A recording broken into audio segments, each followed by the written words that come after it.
Hi everyone, welcome to our webinar today.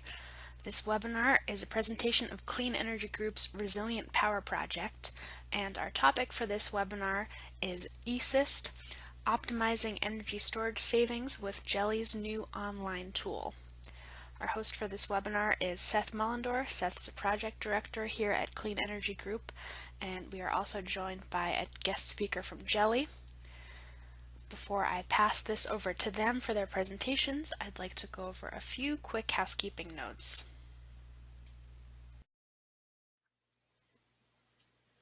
On your screen, you should see something that looks like the webinar console that popped up when you launched this webinar. The little orange arrow that we have circled there, if you click on that, that will allow you to open and close the control panel so that you can view the webinar full screen.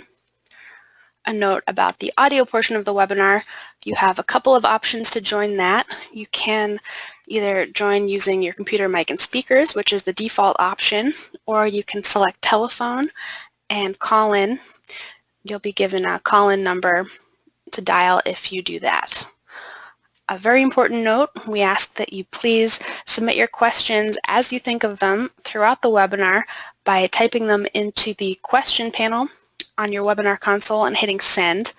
We'll be reading through your questions as they come in, and we will answer as many as we can at the end of the webinar. So don't wait until the very end to type in your question. Type it in as you think of it. Final note, this webinar is being recorded. We will send you an email with a copy of the webinar recording and slides within about 48 hours. And you can also find the webinar recording and all of our previous Resilient Power Project webinars on our website at resilient-power.org. So with that, I will pass it over to our host for this webinar, Seth Mullendor. Seth is a project director here at CleanEnergy Group. Thank you so much, Sam, and thank you to everyone for joining us today. I'm just going to give you a brief background about CleanEnergy Group and the Resilient Power Project. CleanEnergy Group is a national nonprofit. It's been around for about 2 decades. It really kind of runs the gambit in clean energy, supporting clean energy innovation through finance, technology, and policy advocacy. We also have a sister organization that's the Clean Energy States Alliance. This is primarily a member group of state-level agencies that manage clean energy funds. A lot of state energy departments are part of Clean Energy States Alliance. So the Resilient Power Project is a project that's Clean Energy Group and Meridian Institute, and it's completely foundation funded. There's a list of our foundations that support the Resilient Power Project there. So moving on to the next slide, I just want to give you a little background about what the Resilient Power Project is. It's been going for about 3 years now and really came about in the wake of Superstorm Sandy, when so many people on the East Coast, particularly in New York, were left without power, and folks in low-income neighborhoods were particularly hard hit by the power outages, which lasted for days and over a week in some places. The goal of the Resilient Power Project is to increase support for clean, resilient power systems. Primarily what we look for in these systems and what we look to get developed in low-income communities is solar combined with energy storage. In the beginning, really, the definition of resiliency was particularly backup power, and that's still the primary focus of the project. Although we expanded resiliency to include the economic benefits that both solar and storage can bring to facilities as well, which are the same benefits for high-end commercial users as they are for low-income buildings such as affordable housing and critical public facilities, which are the focus areas of the project. So in addition to working for policy support and program support at the state and federal level, we also work at individual project level.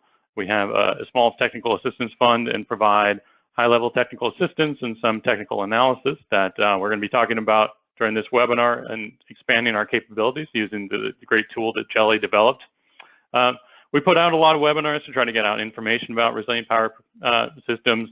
We've done a lot of reports, do newsletters, and blogs. Those are all available on our website, resilient-power.org. Those are a few of our reports that we've put out there below. Everything is available for free on our website, and a lot of it's been organized into a couple of toolkits that we recently developed. So if you go to the next slide, Sam,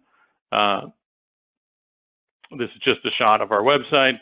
Everything that we're talking about is available there and a lot more.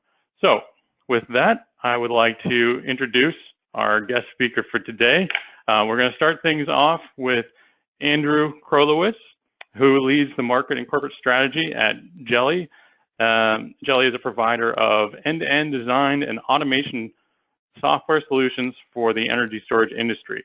Prior to joining Geli, Andrew worked as a consultant with Ford's electric vehicle division and as a market research analyst at GTM Research, a subsidiary of Green Tech Media, which does a lot of energy-related news. He earned his BA from Colgate University and MBA from the University of Michigan. So Andrew is going to tell you about Geli and their software, and then he's going to hand things over to me after showing you a demo. I'm going to walk through a case study of what this looks like for an affordable housing property and show you some of the details of what the outputs of the Geli software looks like. So with that, I'd like to turn things over to Andrew. Thank you very much for that introduction, Seth, and thanks again for inviting us to participate in this webinar. Hearing my bio read aloud makes me think that it's quite a mouthful, and maybe I should change it for future online events. Hello to everybody on the webinar today. As Seth mentioned, Geli is a provider of software automation and controls for energy storage. The overview of what we do is essentially we provide an hardware agnostic operating system for the control and optimization of behind the meter energy storage assets. So I'm sure there are varying levels of knowledge and understanding of what energy storage is, in particular battery energy storage or electrochemical energy storage. And there's a lot of technologies out there, a lot of companies out there who offer different types of solutions.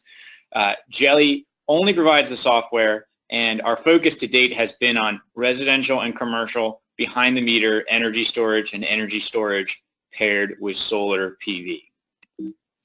Today, I will be talking about one key component of our platform, which is for the analysis and design of projects.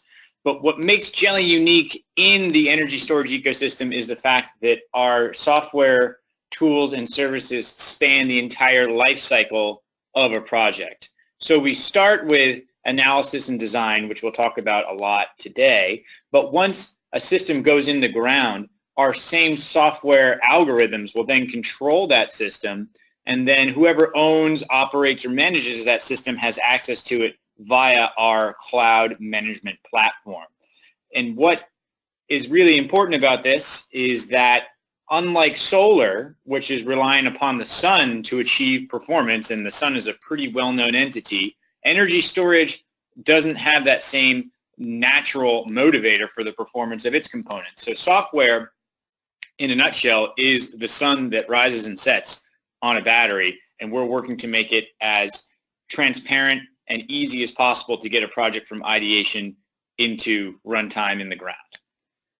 So today we'll be talking about ESyst, which, oops, sorry, went a little too far there. We'll be talking about Geli ESyst, and this is the first step in understanding what the economic value is of energy storage to a commercial or industrial end customer.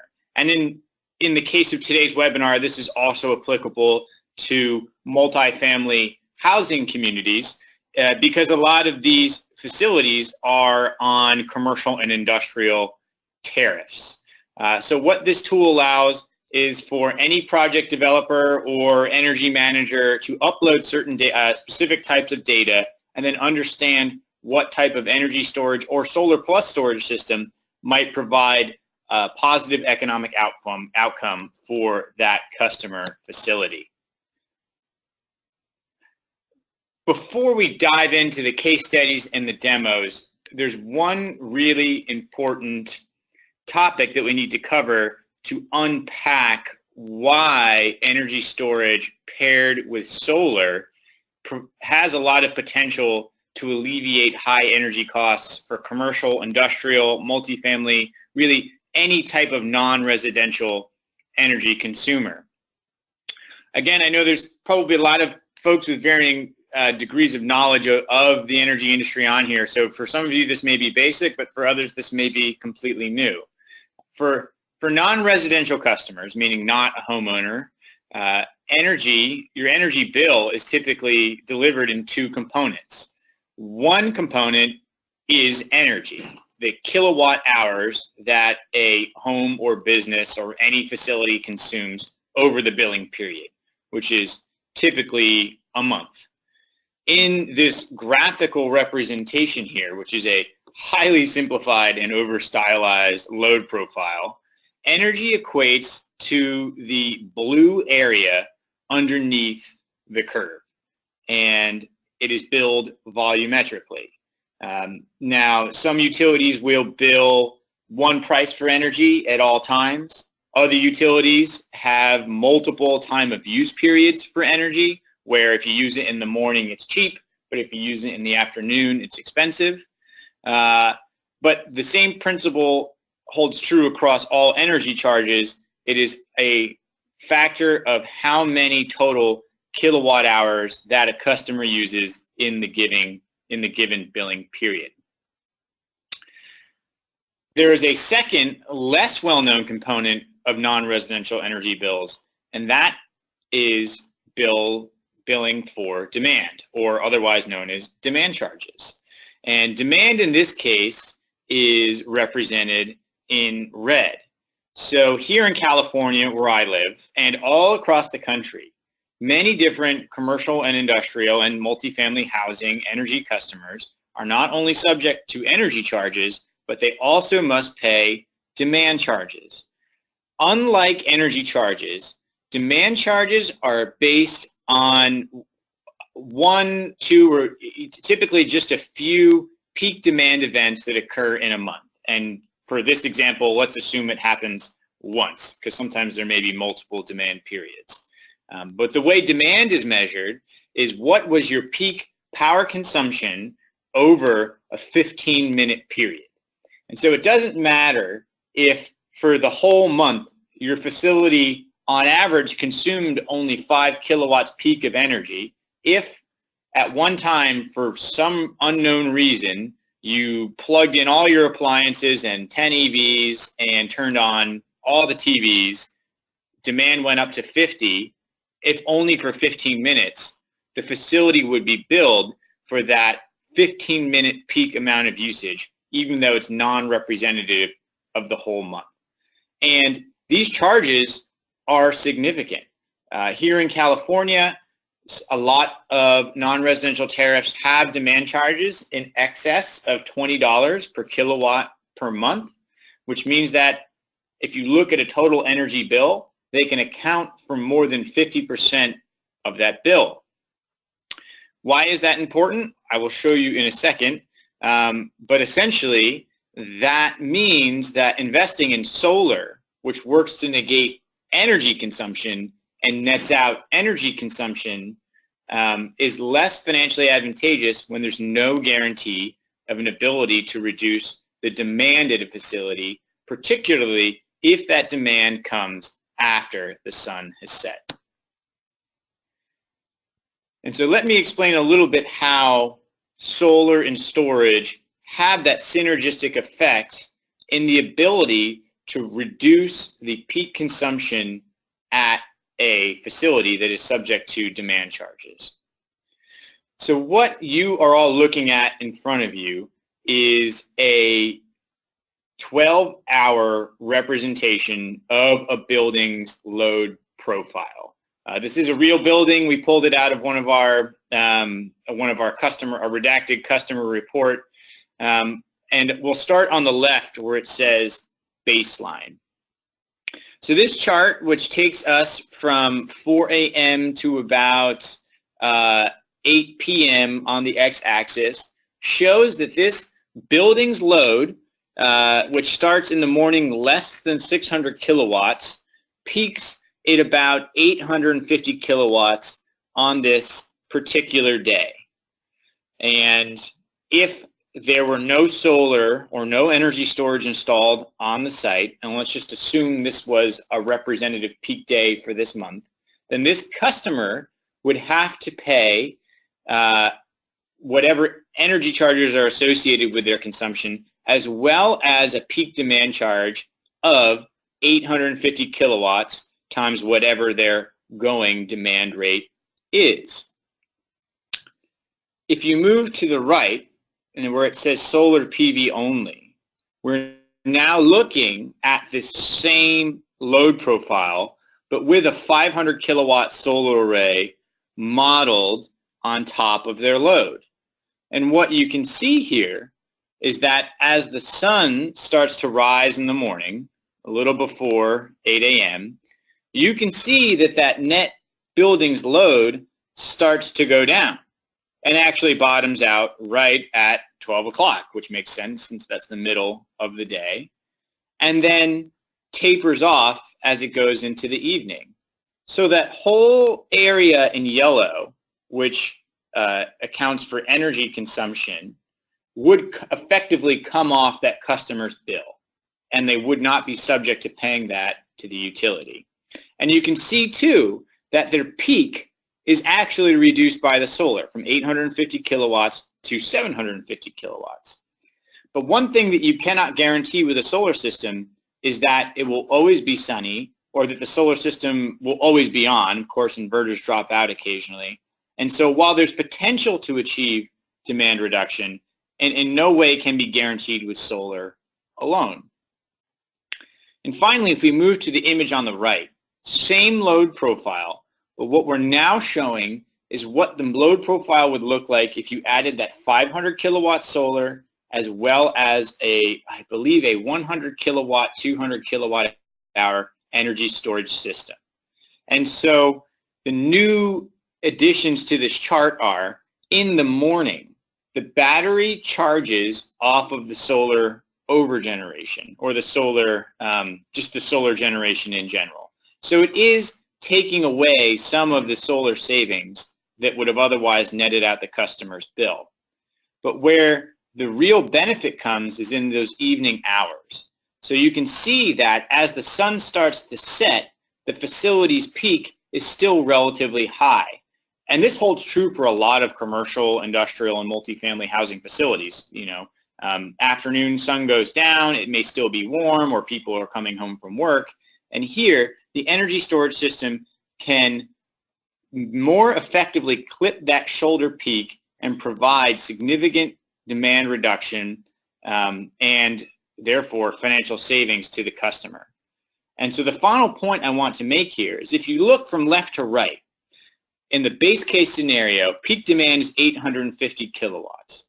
In the solar PV only scenario, there is potential to lower demand to about 750 kilowatts, but it's in no way guaranteed. And then if you look at the solar plus storage scenario, we're taking that demand from 850 kilowatts down to 700 kilowatts. And so if you had peak demand charges of $20, that would be $3,000 a month. And over a year, that could account for almost $40,000 of demand savings. So there is significant potential for this to happen. Moving on to the next slide, I'm going to walk you all very quickly through a demo of this software before Seth presents a case study.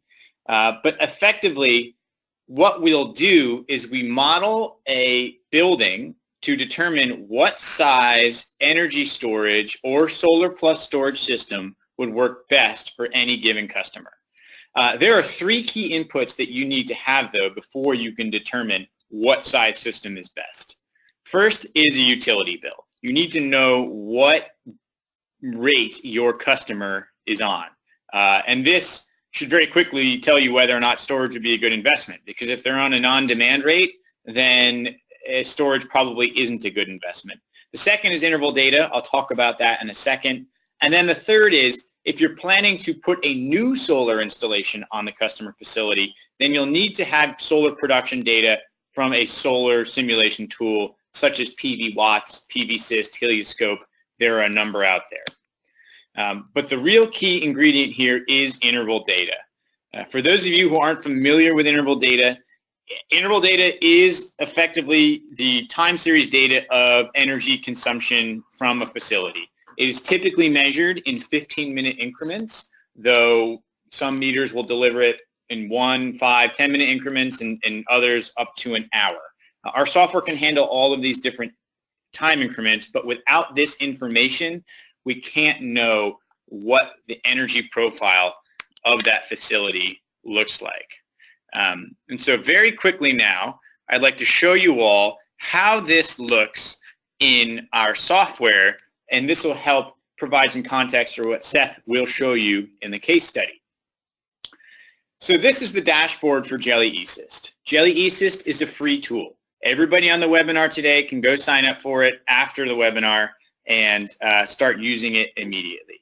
We have tariff coverage across all 50 US states for commercial and industrial tariffs, and we have hardware from a number of leading suppliers. Once you create your account, you'll sign in and you'll be introduced to this dashboard. To simply start a project, all you need to do is create new project,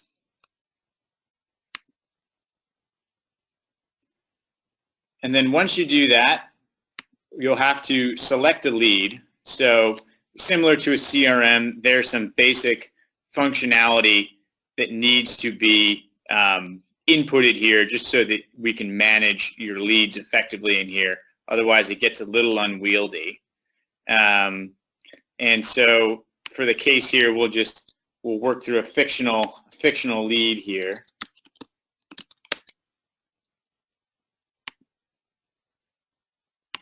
And there's some ancillary information that really isn't, it's not required for us to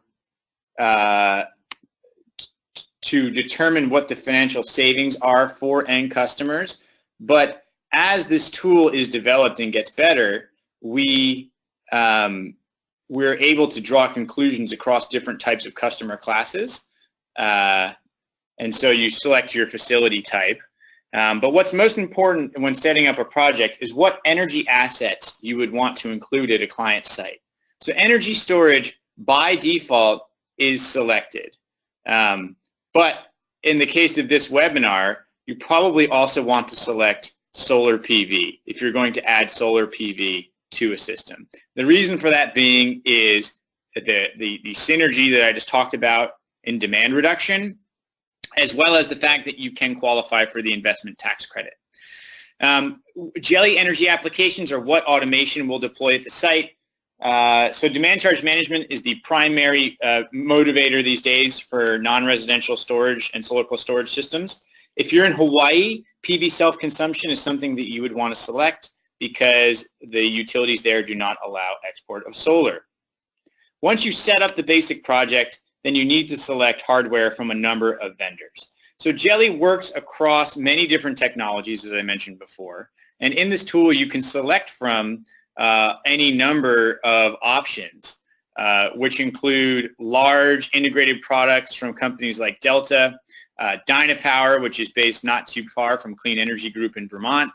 And as we scroll down here, the demo that I'm going to show you is a relatively small facility, and we will select a system from Ideal Power and LG Chem.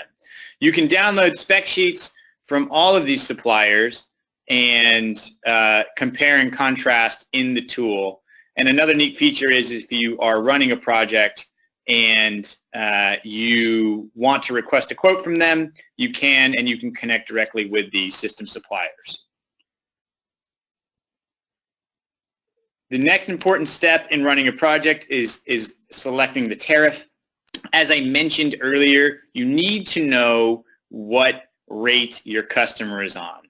Otherwise, you'll be unable to effectively model what the savings will be. And if there are no demand charges, then the economics of the project won't work. So for this case study, I'm just going to grab Pacific Gas and Electric. That's our utility here in San Francisco.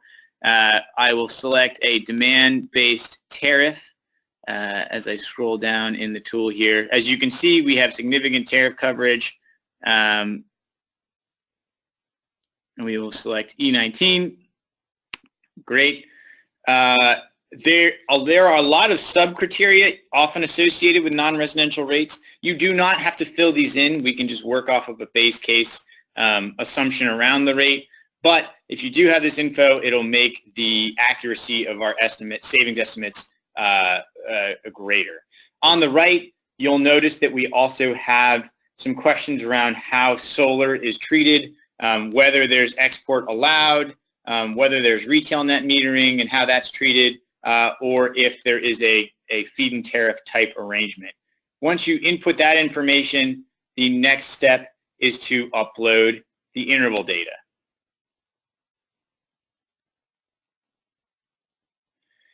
So as I mentioned before, interval data is the critical component to understanding whether or not an energy storage or a Solar+Storage system will work for a customer's facility. So you would need to upload both the interval data and the solar PV production data. For the purposes of today's webinar, and probably the first time that you use this tool, if you choose to use it, I would recommend that you simply select to use demo data. We have some basic interval and solar production data already loaded in the tool so that you can see what it looks like to model one of these systems.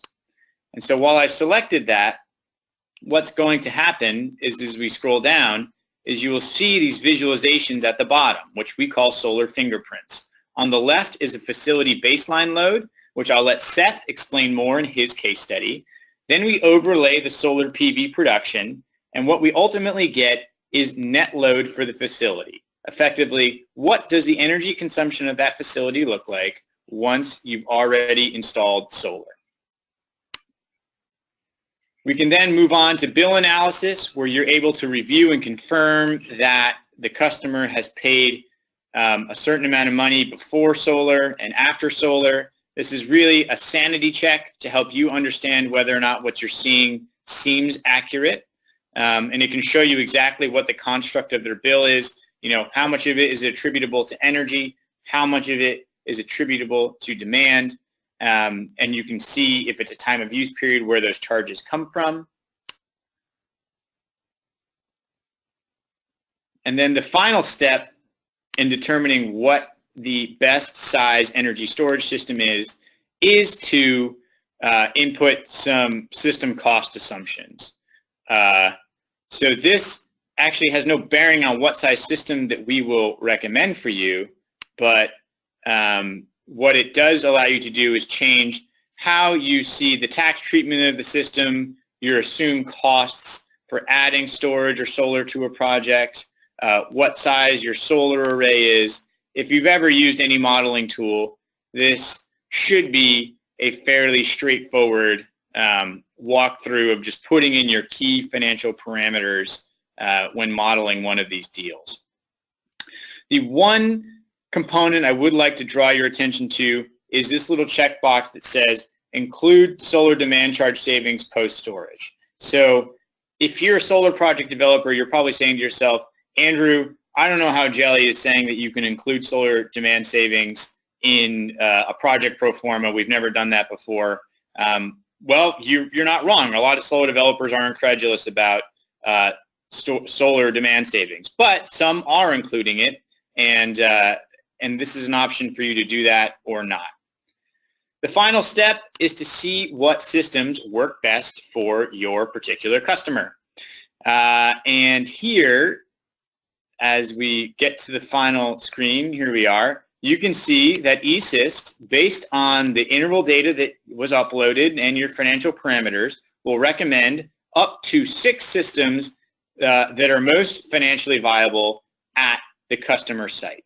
You can sort based on NPV, IRR, annual savings, system size, any number of parameters.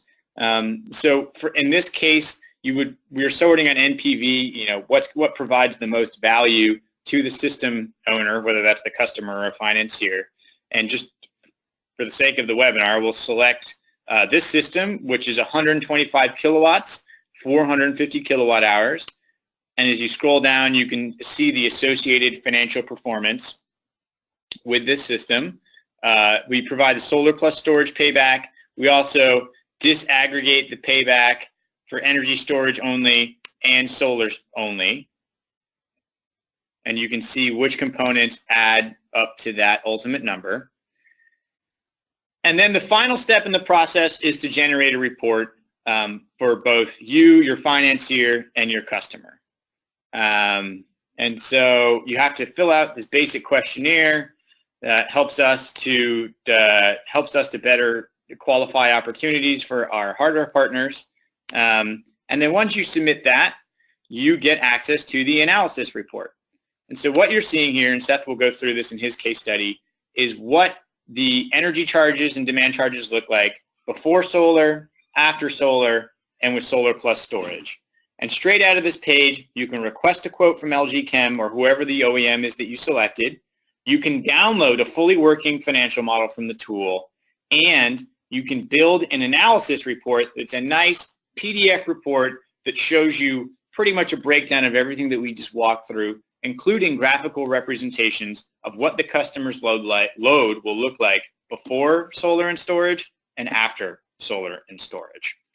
And with that, I will turn the presentation back over to Seth, who will walk through the implications of Solar+Storage for a 50-unit affordable housing property in Southern California. Thanks so much, Andrew. We've already been getting a lot of very positive feedback, and we already have a lot of questions coming in. So just want to let people know, I think we do have a bit of extra time at the end to address some questions. We'll try to get to them all as soon as possible. One thing I'm going to start with up front, this case study is also looking at a property in California, but the tool and the functionality and the rate tariffs that are included are nationwide coverage. So it just happens that we are familiar and we've worked with some properties in California, and so we have access to their info data. That's the only reason that I'm again using California as an example for the case study. In the question and answer section, I'll let Andrew address a bit more what the utility cost or the utility coverage is across the country. So in this case study, we're looking at an affordable housing property, a 50-unit affordable housing property in Southern California. This is in Whittier, and it's in the Southern California Edison utility territory. So just so folks know, multifamily properties in general, there are meters for the residents, each individual residence, and then there's a meter for the building itself, which covers the common area. This is things like hall lighting, elevators if they have them, offices, meeting rooms, anything that's not residential in a unit is on a common meter that's billed at a commercial rate. So it's subject to demand charges just like anybody else, like a Walmart or a big hotel would be. This housing property did not have a solar system yet, but it had already been analyzed to have a 49 kilowatt system installed, which would account for about half of the energy consumption at the property. And really what we're using the tool here then is to take a look at how that will affect the demand profile and how energy storage can help increase the savings on top of that. So here's the, looking at the utility rate tariff for this property. Don't worry about the name of the tariff. It's TOU-GS2B. Rate tariff names are indecipherable. The important thing is that this is a time of use rate tariff, so it has a different cost for energy depending on the time of day that it's used, and it does have a demand charge. This is the standard rate in Southern California Edison for any building that has a peak demand of 200 kilowatts up to, or 20 kilowatts up to 200 kilowatts. So this really covers a wide gambit of kind of medium to larger buildings. Even some smaller buildings will have this demand. The important thing here to note is the demand charges. There are a couple of parts to this here. You see the monthly max, that's basically the non-coincident demand. So at any time that peak demand hits, or demand hits a certain level, the peak for the month, it will be charged at this $15 per kilowatt charge. And then there's an on-peak, which is during a certain period during the summer. There's no winter on-peak, but that's an additional $17 for that. So it's over $30 for your on-peak total demand between the non-coincident, the 15 plus the 17. So these are pretty substantial demand charges and are not uncommon across the country. We've seen this time and time again. It's not just limited to California. Just again, I want to reiterate the difference between energy and demand. I like to use filling a bathtub as kind of the analogy. Whether you turn the water on slowly or turn it on fast, you fill the bathtub up and you use the same amount of water. So that's basically the water is the energy.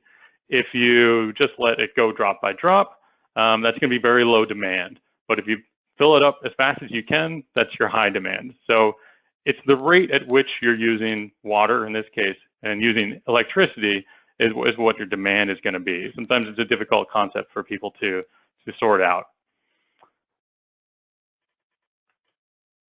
So this is we're going to walk through what the actual site analysis report looks like. This is what Andrew was talking about at the end that ESyst will generate. This is the PDF, and then I'm going to show you the financial modeling as well, the spreadsheet. So as Andrew showed you in his example, this is the baseline for this facility. This is the interval data. Looks like we've got a little over a year's worth of data for this facility. As you can see, really around the summer, the peak demand occurs during the middle of the day into the early evening. This is probably when a lot of air conditioning load is coming on. Then using PV Watts, which is another free tool that the National Renewable Energy Lab developed, I entered in the information about the solar system, which is really just the size of the system and the location, and it gives you a spreadsheet that has the generation over the time period. So you combine the baseline with the solar, and you get the net load.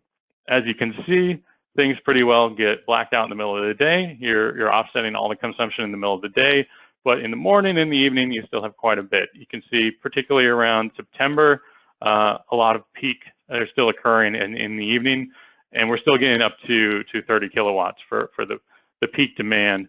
So you're really not shaving off that much with solar, and like Andrew said, it's not firmed reduction in demand with just a solar-only system. One cloudy day can wipe that out for the month. So here's a look at what the utility data looks like over a year, what the costs are. So we're saying about $22,000, $23,000 total for the charges for the building for their electricity bill on an annual basis. About half of that is energy charge, so the kilowatt hour charge. About 40% is made up from demand charges, with the majority of those happening during the summer period, the 4 months that constitute the summer period for the utility.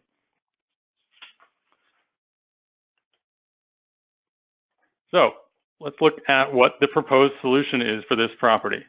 Proposed solution, again, we're using the Ideal Power LG Chem for this because they tend to have the smaller battery sizes. We end up with a 30 kilowatt, 60 kilowatt hour battery. I'll go through and show you a screenshot of what this analysis looked like and why we chose this. This is the same kind of screen as Andrew showed you walking through the demo. We had a selection possibility of 3 different battery sizes. We went with the first one that has the lowest payback, the highest net present value, and the highest internal rate of return. And I just want to note that on these paybacks and the returns, all these values, this example here includes the federal investment tax credit, so it does include that incentive.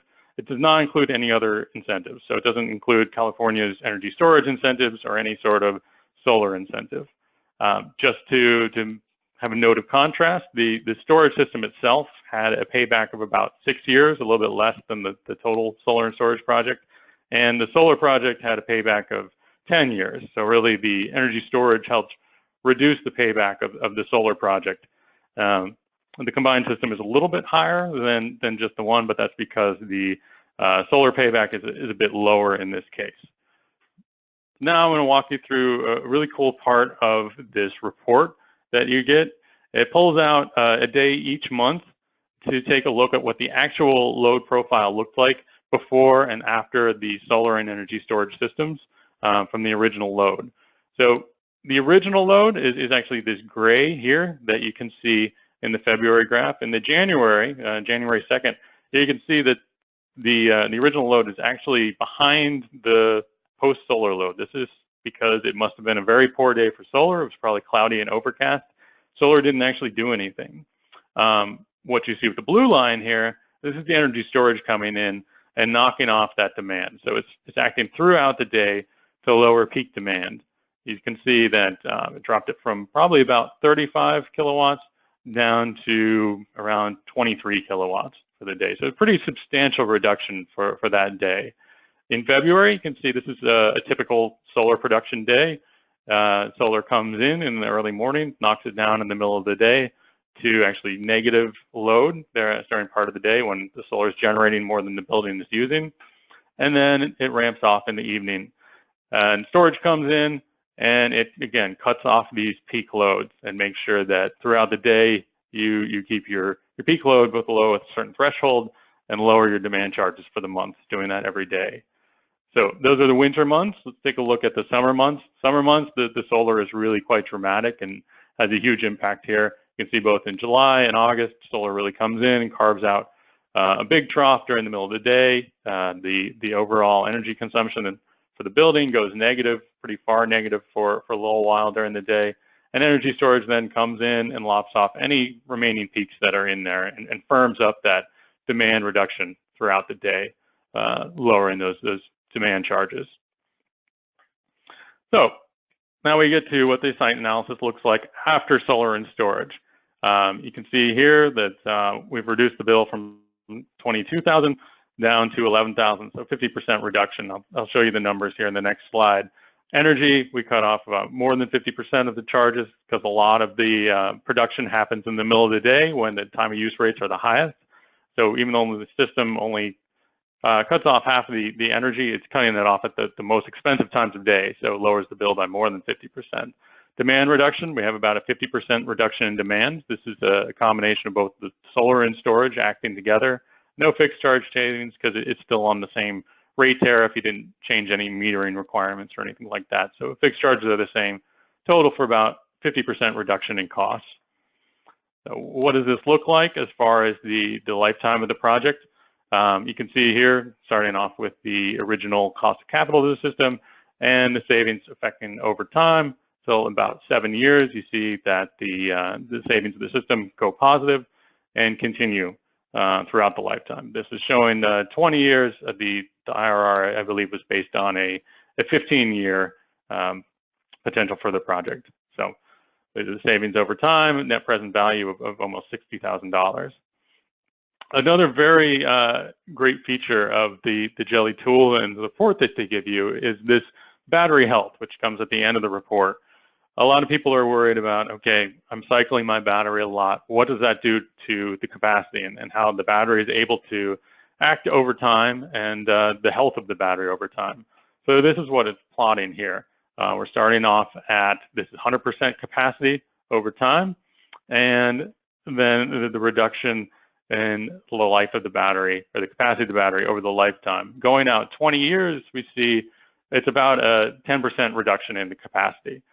So the important thing, that the reason that this is important and the reason that having this is important is because looking at your battery warranties, a lot of folks are concerned about battery warranties. Right now, the standard tends to be about 10 years for lithium-ion batteries, which are usually used for these systems. But there can be both a year component, so the number of years, as well as a cycling component to a warranty, or it could be one or the other. So it could say 10 years or 5,000 cycles. And this is really the cycling degradation of the battery that you see here, how it degrades over time based on the cycling. So it's important to look at that, and it's important to see, well, sometimes the battery may actually exist beyond what the year's lifetime of the project looks like based on the cycling. You know, it's just important to take that into consideration. It's a great tool to have, this battery health here. I'm then just going to kind of go quickly through these. This is the financial model that is also available after doing the analysis. This is a detailed spreadsheet. I only show the first 5 years here, but it goes out towards, you know, however long that you want to analyze the project for. You know, this is just looking at the savings over time from both the PV system and energy storage system, seeing how they affect the cost over time and the total annual savings. In addition to the simulation output, there is what is basically a financial pro forma that it puts together. These are all the capital expenses here that you see for the storage system and PV. Also list the operating expenses over time. And these are all adjustable within the system. So if you have if you know what these prices are going to be, or you have some quotes from vendors that you want to work out and run through the system, you can change all of these within Geli's system. In addition to that, then here's the inputs and incentives. You can see here it is taking the investment tax credit for both the storage and the solar system. And management software can ensure that you are charging the storage with solar in order to take advantage of the ITC for both solar and storage systems. This is not taking the self-generation incentive program incentive, which is a California incentive for storage. And then we have the whole complete project payback. You can see year by year what the financials look like for the project over time. And this can be used when you're looking to finance a project. So if you are overwhelmed at all or not sure how to get started, please let us at CleanEnergy Group know.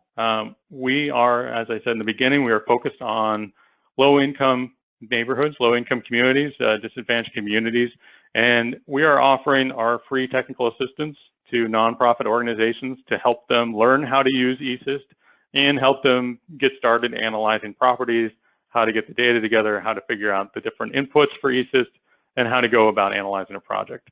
So this is only being offered to nonprofit organizations. I need to make that clear, and only folks that are working in disadvantaged communities. But this is what we're here to do, and we are offering this free service out there to anyone that fits the bill for this. Happy to help them. If you are interested in learning how to use ESyst and have a project that fits those criteria, please contact me. I'm sure you can also contact Andrew.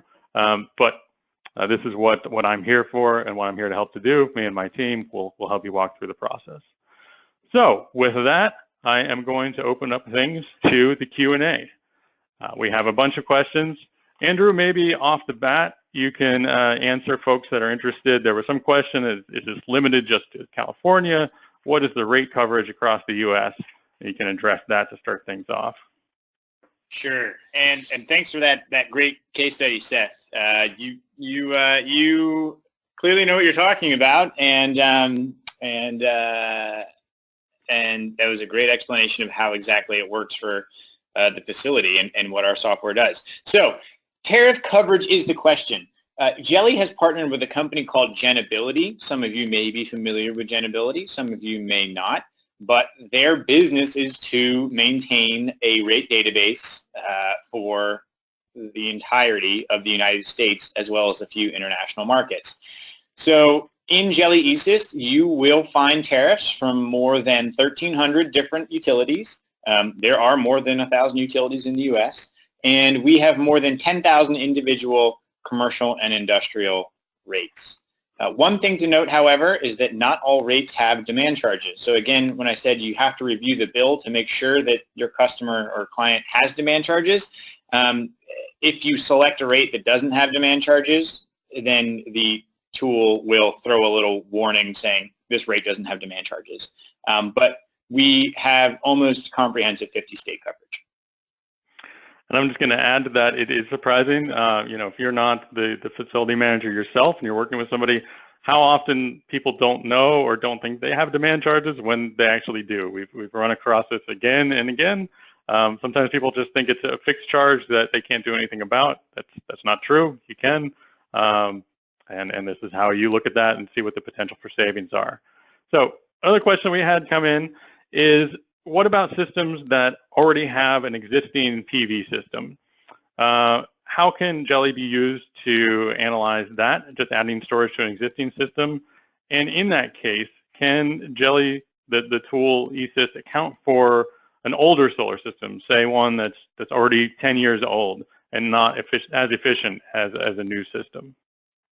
Absolutely. And so the way the tool would handle that is at the beginning of the demo, which I admittedly rushed through a little quickly, you have the option to add different assets, one of which is energy storage, the other of which is solar PV. So if there was already an existing solar system, what users would do is just select energy storage, not solar PV. It would be an energy storage only project.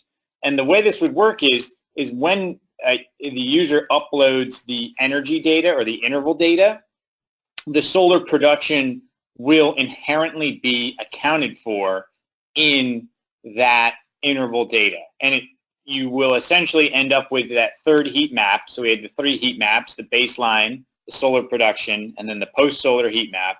You will just have that post-solar heat map automatically. As for the efficiency of the solar,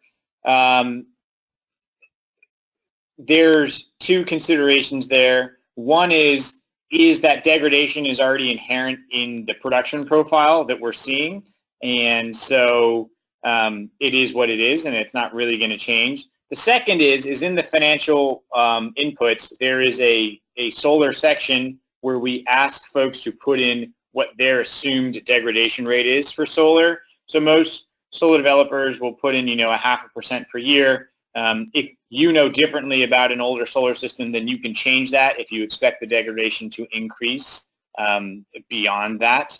But the one implication that I would recommend people more fully consider is when retrofitting a solar plus or a storage system to a existing solar installation, the rules around whether or not that storage system qualifies for the ITC are not very clear. And I am not a tax attorney. CleanEnergy Group, I don't believe, provides tax advice, so I'm not going to offer that they do, but it is Geli's understanding that if a solar system and a storage system are installed together in the same tax year and the storage system charges off solar, then it is eligible for the investment tax credit. We have heard conflicting reports about whether or not a storage system retrofitted to an existing solar installation installed in a prior tax year will qualify. Some people are working under that assumption, and some people are not working under that assumption. So I recommend that if you are considering the ITC for any storage installation with solar, that you consult your tax attorney. Yes, that's a good point. We actually had a whole webinar on ITC. We had folks from Deloitte. They actually had you can install it whenever and get the tax credit, but I know there is a lot of haziness on that, and there's no set guidance for how that works. So yes, please contact your own tax attorney when making that decision. We had another question that's really close to that last one you just answered there, the solar. I assume the same is true if you don't have solar at all, or if you had a different technology like a combined heat and power system, that it would be the same thing. You would analyze it as a storage only, and the interval data would account for any additional equipment that you have. Is that correct? That is correct. Great. We had a couple of questions about that, the example that you walked through where you showed the different profiles. It's back a little bit, or I would pull it up. Basically how solar comes in and knocks off, and then the energy storage charges from solar in the morning and then offsets the demand later on in the day. Some people were asking, is this the strategy just to get the ITC credits? Can the system be configured to charge from the grid when prices are low and then discharge when prices are high, kind of an energy arbitrage? So maybe you can address that. Absolutely. So when pairing solar plus storage, in order to ensure ITC compliance, Geli's operational algorithms, and the same ones we use for analytics as well, strive to achieve 100% ITC compliance, meaning that we only charge the battery on solar generation. In all of the thousands of systems that we've seen, I think there's fewer than 10 where we couldn't achieve 100% ITC compliance based on the interval data and the solar production data. So when you're weighing ITC compliance, which is 30% of the system CapEx, against energy arbitrage, so charging from the grid when the prices are low and dispatching when the prices are high, it's a no-brainer to focus on the ITC, because nowhere in the U.S. is the spread in retail rates large enough to justify making that trade-off. So for example, places where pure energy arbitrage with lithium-ion battery work are Australia, where on-peak pricing is 50 cents a kilowatt hour and off-peak pricing is 10 cents a kilowatt hour. In the U.S., the biggest swings that we see are mid-single-digit cents per kilowatt hour, say 5, up to maybe 20 for commercial customers. So the first point that I really will reiterate there is that you want to focus on charging on solar, which is what our algorithm does to ensure ITC compliance. And then the second is, if there's no solar and you're doing storage only, our software does seek to charge at the lowest possible energy rate time, meaning that if you're on time of use, we'll try to charge at night when it's cheap. But the cost of not having enough energy ahead of a peak event means that you'll miss a peak and then you'll get hit with that demand charge. So again, it's better to focus on charging as soon as you can to make sure that you can mitigate peaks. So long story short, energy prices aren't high enough, nor are the spreads large enough in the U.S. to really worry about energy arbitrage at this point in time. Great. Thanks, Andrew. So can you comment on the success of obtaining 15-minute interval data, either with directly from the utilities or through intermediary like utility API or green button? Sure. The answer there is the classic energy storage answer is it depends where you are. In California, it's pretty easy. You can get it from the utilities. You can get it from Green Button. Green Button Alliance has utilities from all across the U.S. And Utility API, which if you listening in are not familiar with, is a great software tool that you can sign up for. It costs about $5 a meter, where they have integrated certain utilities popular with solar and storage developers, where they can, in an automated way, pull down interval data. But beyond popular solar and storage markets, namely California, the Mid-Atlantic, and New England, if you start to get into the Midwest, it can become a challenge to get interval data. And so key in that is finding the person at the client site who is actually responsible for paying the energy bills and working with them to either log in through their console to get the interval data or via them requesting it from the utility. But it really depends. It can be super easy. It can be super difficult. I would recommend first seeing what's available in Green Button and Utility API, and then if nothing, you go the more arduous route of working directly with the customer to contact the utility. Great. So we, excuse me, we had one very astute attendee that noticed that grid services is grayed out in the ESyst screen. Wondering when that module will be available. Great question, and nobody has pointed that one out on a webinar before. So whoever that person is, they should. If we charged you for ESyst, I'd give you a free month subscription, but we don't, so you get it anyway. Geli is working with a number of DR providers in the U.S. We are working to formalize a partnership to offer demand response services in a number of markets, most likely beginning in California. But we have no timeline for a commercial release of that into ESyst, which is unfortunate. But if you have a project in anywhere where there is a robust DR market, New England ISO, New York, California, we are happy to do a custom analytics report where we can factor in the markets that you want to bid into. Some of the systems we have in the field right now participate in the PG&E real-time demand response market, so we know it's possible. We know it can be profitable. We're just working to make it easily digestible to all of our customers and users, which is proving a little bit more challenging to do. So apologies for the bad news, but we're working on it. Great, good to know. So we are at time right now. We're just going to keep plugging away. I know Andrew said he has a bit extra time. So folks that haven't got their questions answered yet, if you can stay on the line. Also, this will be recorded, and we'll have the full recording and have answers to questions. So if you can't stay on the line, you can see if we get to your question. We're not going to get to them all, unfortunately, and apologies for anyone that doesn't get their question answered or gets skipped over. Sometimes we have to pick and choose who we answer on these. There are a lot of questions. So, okay. Question about the utility rates. How often are those rate schedules updated in your system? And also, do you know what percentage of utilities are actually covered by the service that you have for utility rates? Good question. So GenAbility releases updates on almost a real-time basis. So as I mentioned there, that GenAbility's only purpose is to serve as a rate engine, so their business is making sure that rates are up to date. They happen almost continuously. Unfortunately, ESyst does not offer a historical record of what those rates were, but that's why we build in the bill review page so that users can compare against what their customer is actually seeing.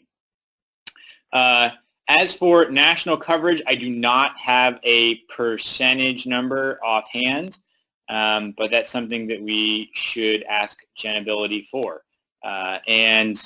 Really, any rate questions can be directed towards us, but we would have to defer to our rate engine provider. Okay, I have a rate. Yeah, go ahead.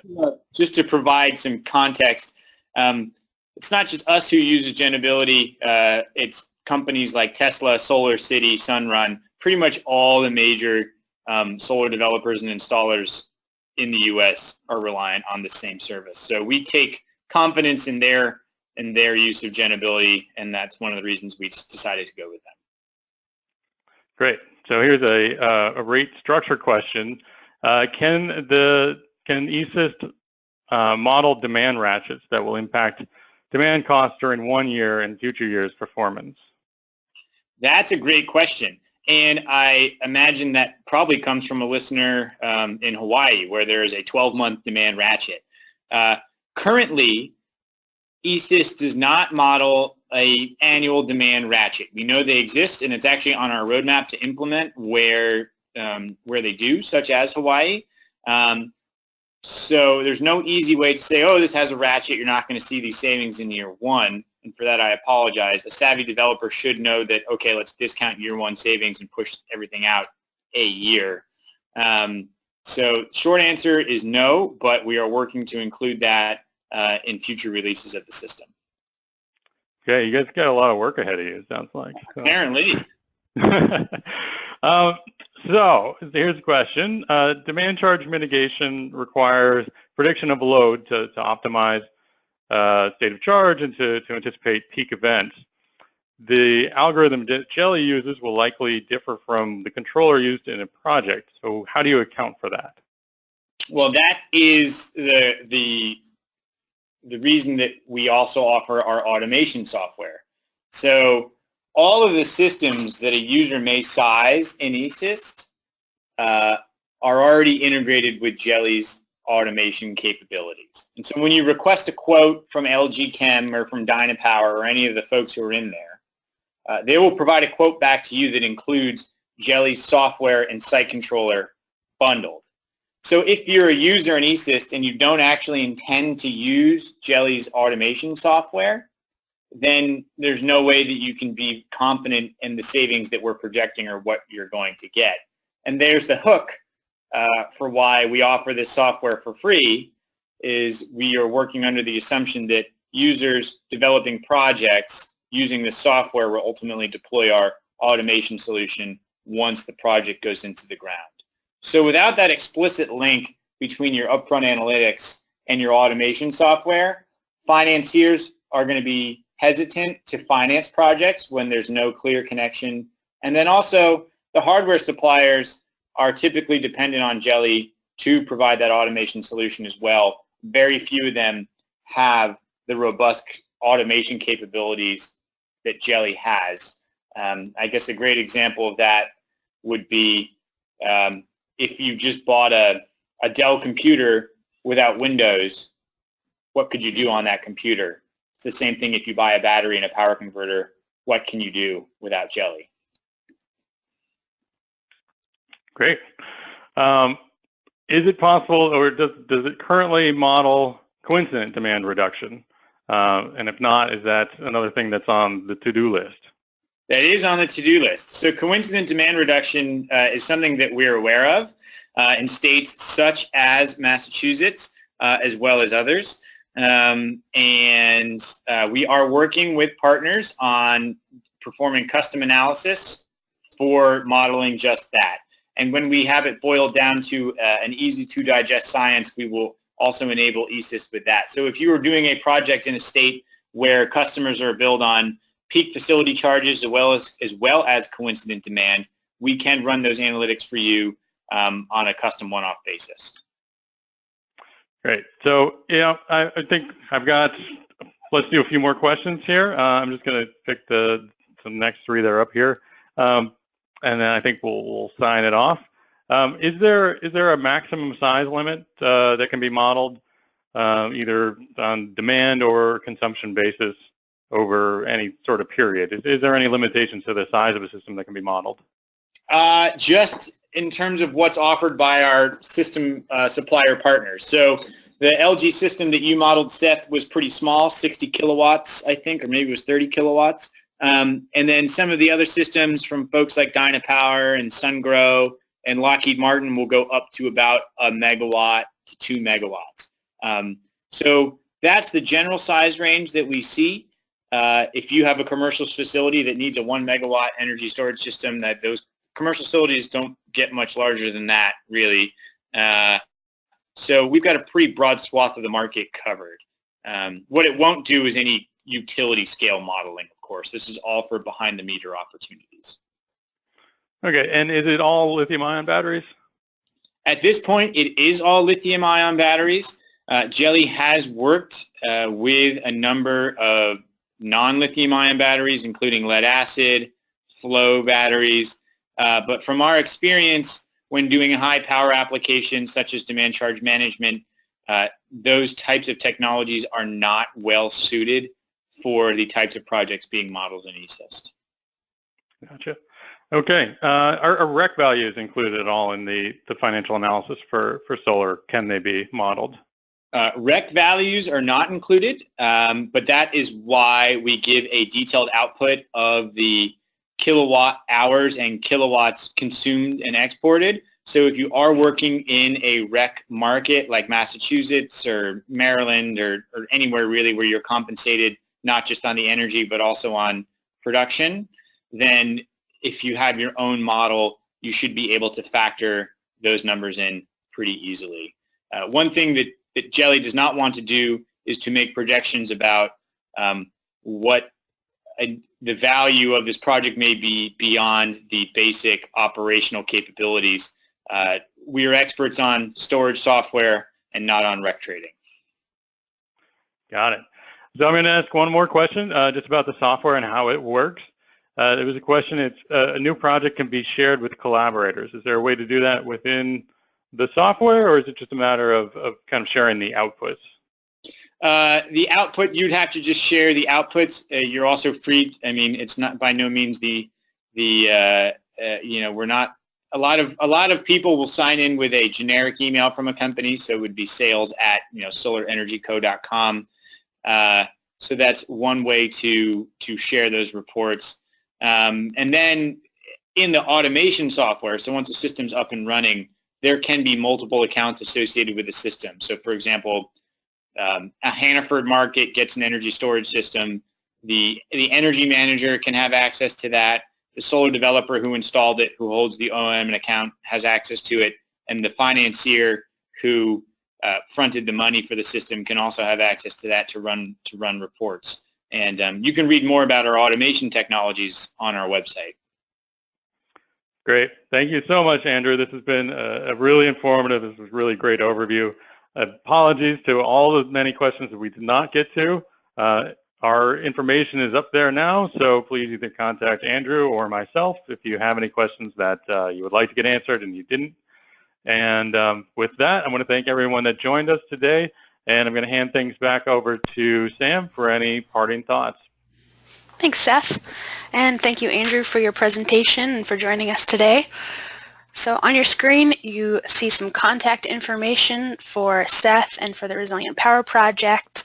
We encourage you to get in touch with us if you have any questions, and definitely to check us out online. We have a lot of resources and information that we make available. Finally, I want to let everyone know about an upcoming webinar that we have.